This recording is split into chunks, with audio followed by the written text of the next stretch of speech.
وہ شہر محبت جہاں مصطفیٰ ہے جانا ہے. ہم لوگ کو پتہ ہے کتنے پانی میں ہے، لیکن حضرت کا معاملہ عجیب ہے. پھر باہر گیا، پھر اندر چلا ہے، کہا حضرت جی ایک کمبلی سی دے دو، بچے سردی میں ٹھٹر رہے. میں کہے تو سب لے جائے گا آج. حضرت نے کھانا بھی دیا، پیسے بھی دیا، اور وہ باہر کا کمبل تھا، بہت قیمتی کمبل، وہ بھی کہا اسے دے دو، بیچارے کو پریشان ہے. لے کے چلا گیا.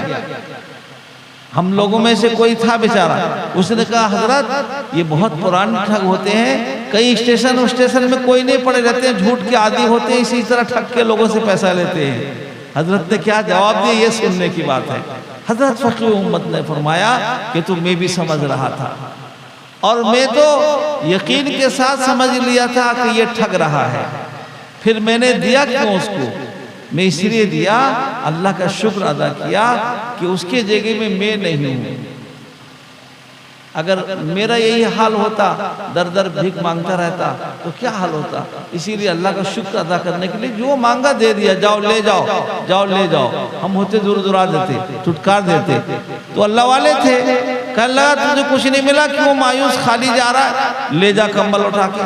تو جہاں مال ہوتا ہے وہاں چور آتا ہے، اور جہاں ایمان ہے وہاں شیطان مردود حملہ کرتا ہے. شیطان کو کیا کہنا. ایک دفعہ حضرت موسیٰ کلیم اللہ عبادت میں مشغول تھے، وہاں شیطان بیٹھا ہوا ہے. مولانا عین الحق صاحب کہیں گے کہ وہاں شیطان کیسا ہے. ایک پیغمبر کے پاس ادھر سے کوئی ایک صاحب کشف و کرامت بزرگ گزر رہے تھے. بنی اسرائیل میں بہت سارے علماء بزرگان دین گزرے ہیں، دیکھ لیے، پہچان لیے، مردود یہاں کیسے بیٹھا ہے، پیغمبر کے پاس بیٹھا ہے. تو وہ عبادت میں مشغول ہے، یہاں کیا کر رہا ہے. کہا کہ میں اپنا کام تھوڑی چھوڑوں گا. ارے ان کے باپ کو بھی تو جنت سے میں ہی اتار کے لائے ہوں زمین پر، میں انہیں کب چھوڑ دوں گا. جب پیغمبروں کو حالانکہ معصوم ہے ان کو بہکا نہیں سکتا. وہ آقا فرماتے ہیں محمد مصطفیٰ صلی اللہ علیہ وسلم، میرے ساتھ بھی شیطان اترا، لیکن شیطان مجھ پر ایمان لے آیا، مجھ کو بہکانے پر قادر نہیں. اور آقا نے فرمایا شیطان سب کی شکل صورت خواب میں اختیار کر سکتا ہے، اور جاگتے ہوئے بھی اختیار کر سکتا ہے. سلیمان علیہ السلام کے گھر آ گیا، ان کی بیوی کے پاس. حضرت سلیمان علیہ السلام حاجت سے گئے، ان کی شکل اختیار کر کے چلایا. اللہ نے اس کو یہ طاقت دیا ہے کہ کوئی بھی شکل اختیار کر سکتا ہے، کوئی جانور بن جائے، کوئی بن جائے. تو جانور جنگل کے اللہ اکبر، جن کے دل کے اندر اللہ کی عظمت تھی، بڑائی تھی، یقین ایسا کامل تھا کہ مت پوچھو. وہ جنگل میں بیابان میں ہم لوگ ہوتے ہیں تو ڈر جاتے ہیں، خوف کھا جاتے ہیں. لیکن صحابہ رضی اللہ عنہ کی شان دیکھو، اللہ کے راستے میں نکلے ہیں. میں ہمیشہ یہ بات کہا کرتا ہوں کہ اللہ کے راستے میں جتنے طلبہ یہاں ہیں، علماء ہیں، یہ سب اللہ کے راستے میں. ابھی کچھ ساتھی ملے تھے، بولے ساتھی سب اللہ کے راستے میں ہیں، یہاں آئے ہیں جلسہ سننے کے لیے. ماشاءاللہ اللہ کے راستے میں ہیں، اور طالب علم بھی اللہ کے راستے میں ہیں. میں نہیں کہتا، آقا محمد مصطفیٰ صلی اللہ علیہ وسلم کا فرمان ہے، من خرج فی طلب العلم فهو فی سبیل اللہ حتی یرجع. حدیث شریف میں جو طلب علم کے لیے نکلتا ہے، علم کی دولت حاصل کرنے کے لیے، اس دن اللہ کے راستے میں ہوتا ہے، اللہ کا مہمان ہوتا ہے. اور میرے بھائیوں، اللہ کا انتظام بھی عجیب دیکھ لو. یہ مہمان یہاں آتے ہیں اور اللہ تعالیٰ سب کے قلوب کو ان کے طرف مسخر کر دیتے ہیں. کیا کھائیں گا ہم ان کا فکر کرتے ہیں، بیمار ہے تو دوا علاج کا فکر کرتے ہیں. سارے لوگوں کے قلوب کو اللہ ان کے طرف مائل و مسخر کر دیتے ہیں. اور لوگ اگر اتنا عام ہمارے بزرگوں کا دیکھ لو کیا کہاں تک رسائی ہے. اکابرین دارالعلوم کے جو بانی مبانی اکابرین ہیں، کہا کہ دارالعلوم کیسے چلے گا. کہا کہ دارالعلوم جو چلے گا، ظاہر سی بات ہے کشتی چلنے کے لیے پانی چاہیے، اور دنیا میں اپنی کوئی بھی ضرورت پوری کرنے کے لیے مال چاہیے. مال کے بغیر کوئی ضرورت پوری ہوگی؟ نہ آدمی کھا سکتا ہے، نہ پہن سکتا ہے، نہ مکان بنا سکتا ہے. کہا دارالعلوم کیسے چلے گا. کہا کہ دارالعلوم کے چلنے کا دار و مدار اس ملک کے عام مسلمان، غریب، امیر، جو بھی ہیں، عام مسلمانوں کے اوپر دار و مدار رکھا جائے. اور ان کے پیسے، 2 پیسے، اس زمانے کا پیسہ 2 پیسہ آج کل کے ہزاروں کے برابر، اس سے بھی زیادہ پیسے 2 پیسے پر دار و مدار. آج بھی دارالعلوم کے سارے اخراجات ملک کے چاروں طرف سے پورے ہوتے ہیں اور بچ بھی جاتا ہے. اناج دیکھ لو وہاں بھرا ہوا ہے۔ میں وہاں کے سفیر صاحب ہمارے یہاں سے پڑے ہوئے پوچھا، معلوم ہوا کہ پورے سال کا خرچ اسی طرح پورا ہو جاتا ہے اور بچ بھی جاتا ہے۔ اتنا بڑا ادارہ، کروڑوں کا خرچ ہے۔ اور بھی جتنے مدارس دینیہ ہیں سب کا دار و مدار اسی پر ہے۔ لوگ بیچارے سمجھتے نہیں، وہ کہتے ہیں کیا بات ہے خالی مولانا صاحب، ارے کوئی کاروبار کر لو۔ کر تو سکتے ہیں، اس میں کوئی شک نہیں، کمپنی بھی کھول سکتے ہیں۔ کاروبار کیا کہتے ہو آپ؟ بڑے سے بڑا کمپنی کھول سکتے ہیں اور بڑے سے بڑا کاروبار چلا کے مدرسے کو چلا سکتے ہیں، لیکن مدرسہ اس نوعیت سے نہیں چلے گا۔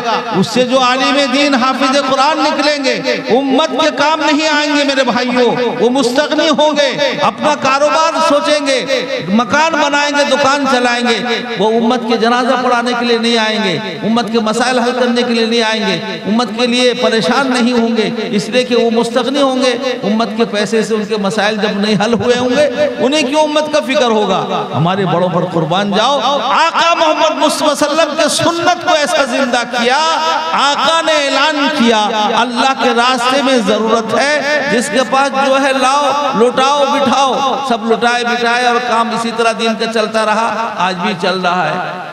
میرے سمجھ میں آتا ہے کہ الحمدللہ ایمان والے سب قدر کی نظر سے دیکھتے ہیں۔ کیا مولانا صاحب اتنے وہ مدارس والے جاتے ہیں، رمضان میں غیر رمضان میں چندہ کرتے ہیں، تعمیرات جو ہوتی ہیں، سب قدر نہیں کرتے ہیں، تو یہ مدارس چلتے ہیں کیسے؟ اور جو بیچارہ ناسمجھی کی وجہ سے ادھر ادھر کی کچھ کہہ دیتا ہے، وہ بیچارہ ناسمجھ ہے، اللہ اس کو سمجھ بوجھ عطا فرمائے۔ اتنی عظمت اللہ کی جب دل میں ان کے بیٹھی، جنگل میں، بیابان میں، اللہ اکبر، وہاں جا کر اعلان کر رہے ہیں، اے جنگل کے درندوں جو انسانوں کو چیر پھاڑ کھاتے ہیں، ان سے کہہ رہے ہیں، انسان سے نہیں، اے جنگل کے درندوں، تکلیف دینے والے مودی جانوروں، تم یہاں سے الگ ہو جاؤ۔ یہاں رسول اللہ صلی اللہ علیہ وسلم کے صحابہ اور ان کے مہمان آئے، آج رات میں ٹھہریں گے۔ تاریخ میں گواہی، تاریخ گواہی دیتا ہے، تاریخ میں باتیں محفوظ ہیں۔ دیکھے لوگ آنکھوں سے دیکھا، شیر چلا جا رہا ہے اور ریچھ بھالو بھی چلا جا رہا ہے، دوسرے جانور بھی چلے جا رہے ہیں، سب ایک طرف ہو گئے، ایک طرف ہو گئے۔ صحابہ نے رات بسر کیا۔ تو جس کے دل میں اللہ کا عظمت ہوگا میرے بھائیوں، اللہ کی سے اس کا تعلق مضبوط ہوگا، پھر اس کے دل میں کیا کہنا، اللہ جس دل میں گھر کریں گے میرے بھائیوں۔ اللہ کے نبی ہمارے آقا محمد مصطفیٰ صلی اللہ علیہ وسلم نے اللہ کا یہ فرمان ہم تک پہنچایا کہ اللہ تعالیٰ علم والوں کو یرفع اللہ الذین آمنوا منکم والذین اوتوا العلم درجات، ایمان والوں کو بھی مقام علیٰ عطا کرتے ہیں، اور پھر ایمان والوں میں جو اہل علم ہیں ان کو درجہ کو سوا عطا کرتے ہیں اللہ تعالیٰ۔ اللہ اکبر، کیسے نہیں عطا کریں؟ آپ بھی چاہو طالب علم کے سب میں شریک ہو سکتے ہو، ہوگے شریک ہونا ہے، بہت آسان نسخہ بتاؤں گا۔ آقا فرماتے ہیں محمد مصطفیٰ صلی اللہ علیہ وسلم، دیکھو ایک صحابی سے کہتے ہیں ابو ذر اگر ہو سکے تو صبح سویرے قرآن پاک کی آیت سیکھ لو، چاہے مولانا عین الحق صاحب پاس آ کے سیکھ لو، چاہے مولانا صالح زمک پاس سیکھ لو، چاہے مولانا منور صاحب پاس سیکھ لو، مفتی عدنان کے پاس سیکھ لو، قرآن پاک کی ایک آیت سیکھ لو۔ اللہ اکبر، 100 رکعت نفل پڑھنے سے بہتر ہے کہ قرآن پاک کی ایک آیت الحمدللہ رب العالمین، ایک آیت ہو گئی، کسی کو پوچھ لو، اتنی سیکھ لیا، سنت کے مطابق تلاوت سیکھ لیا۔ ایسے نہیں جیسے ہم جانتے تھے الحمدللہ، پوچھو حمدو ہوگا، صحیح ہوگا؟ وہ عربی زبان اپنے اندر بڑی لطافت اور باریکی رکھتا، نزاکت رکھتا ہے، معنی بدلی ہو جاتا ہے، ہا کا معنی اور ہا کا معنی اور پیش زبر بدلی ہو جائے تو معنی بدل جاتا ہے۔ سیکھنے کے لیے ہم تیار نہیں، سیکھیں گے انشاءاللہ قرآن، اور سیکھیں گے تو نماز پڑھنے میں بھی جی لگے گا۔ اور سن لو، آقا فرمائے محمد مصطفیٰ صلی اللہ علیہ وسلم نے کہ ابو ذر اگر ہو سکے صبح سویرے ایک مسئلہ سیکھ لو۔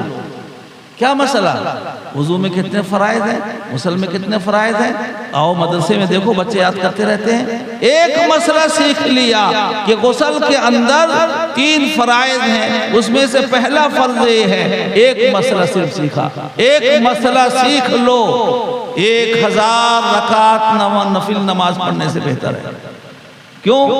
علم کے آنے سے جہالت دور ہوتا ہے، اور علم کی وجہ سے آدمی علم کی روشنی میں سنت شریعت کے مطابق زندگی گزارتا ہے۔ میرے بھائیوں، یہ مدرسہ جو اس جنگل میں منگل ہے، حضرت استاد محترم حضرت مولانا علامہ سید سراج الساجدین کے نام کی طرف موسوم کر کے یا عزیزم مولانا منور جو ان کی گود میں پلے ہیں وہی رکھے ہیں سراج العلوم۔ جن کو جس سے زیادہ پیار ہوتا ہے وہ اس کا نام بھی گنتے رہتے ہیں، اور اس کی روشنی بھی آپ دیکھ رہے ہیں۔ سراج کا معنی چراغ کیا آتا ہے، پورا وہ جیسے حضرت مولانا پورے علاقے کو روشن کر دیا۔ ان کے والد نے کیا نام رکھا تھا؟ اللہ اکبر۔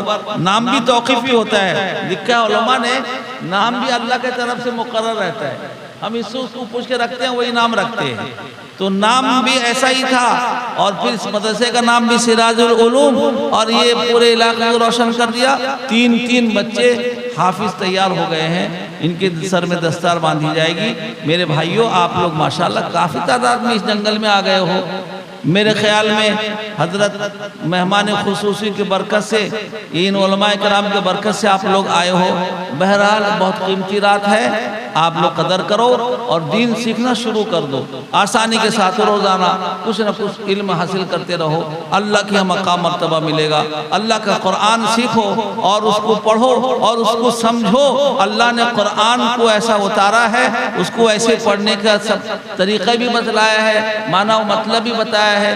قرآن پاک کو میرے بھائیوں ہر اعتبار سے اللہ تعالیٰ نے عظمت اور شان عطا کیا ہے۔ اللہ جیسے شان جلال جبروت والے ہیں، اللہ کا کلام بھی اپنے اندر شان جلال جبروت رکھتا ہے۔ ہم اس کو پڑھیں گے، سمجھیں گے، یاد رکھ لو ہمارے دل میں بھی عظمت آئے گی، اللہ کی بڑائی آئے گی، اور پھر دنیا مرعوب ہو جائے گی۔ میں نے سنایا حضرت قطب عالم کے پاس وہ پہنچا تو حضرت چھپ گئے، بعد میں اس کے ہاں گئے، نظر پڑتے ہی مرعوب ہو گیا، اللہ پر کھڑا کا کھڑا رہ گیا۔ اس کے ساتھ جو گیا تھا کہا جناب ایسا کیوں ہوا؟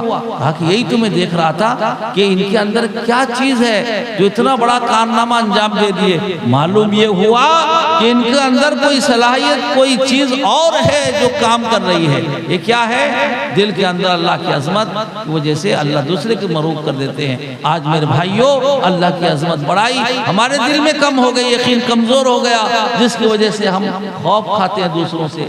خوف نہیں کھانا چاہیے، بلکہ دینداری اختیار کرنی چاہیے، نماز کی پابندی کرنی چاہیے، دینی علوم معلومات علماء کرام سے مل کے حاصل کرنا چاہیے۔ اس کی وجہ سے ہمارے اندر دین پر چلنا آسان ہوگا، سنت شریعت کی پابندی نصیب ہوگی۔ اللہ تعالیٰ اس ادارے کو دین دنی رات چودھری ترقی عطا فرمائیں، اور بھی اس کو چمکائیں، پورے علاقے میں اس کی شعاؤں کو پھیلائیں، تمام دینی مدارس، مکاتب، مساجد اور تبلیغ خانقاہوں کی حفاظت و کفالت فرمائیں، دین اور شریعت پر چلنا ہمارے لیے آسان فرمائیں۔ آمین یا رب العالمین، وآخر دعوانا ان الحمدللہ رب العالمین۔ اب یہ اعلان ہے کہ جلسے کے بعد تقریر